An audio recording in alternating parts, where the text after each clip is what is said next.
Ils avaient placé un contrat au-dessus de la tête de la directrice de la prison des Baumettes. Deux détenus viennent d'être condamnés à 30 mois de prison ferme. On en parle avec Hugo Laousse ce soir. Bonsoir Hugo.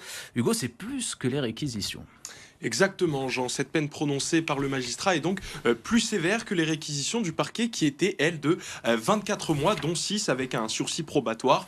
Une sanction plus lourde qui sert sans doute d'avertissement. Les prévenus, ce sont un homme et une femme d'une trentaine d'années. Ils ont assisté à l'audience via une visioconférence car ils sont déjà incarcérés, l'un dans la prison de Val-de-Reille en Normandie, l'autre dans une prison de Rennes en Bretagne.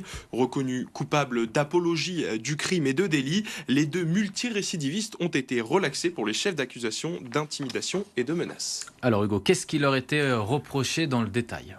Eh bien, les deux prévenus ont republié sur les réseaux sociaux, notamment Snapchat, une offre d'emploi payée 120 000 euros pour assassiner la directrice des Baumettes à l'époque, dans la ligne de mire donc, de la DZ Mafia, après avoir placé l'un des chefs de l'organisation à l'isolement. Au cours du procès, le 13 janvier dernier, la directrice déclare avoir quitté Marseille en 15 jours, seule pour un poste que je n'ai pas choisi. Ma vie ne sera plus jamais la même. En plus de leur peine de prison, les prévenus ont interdiction de circuler et de se trouver dans les Bouches-du-Rhône et d'entrer en contact avec l'ancienne directrice.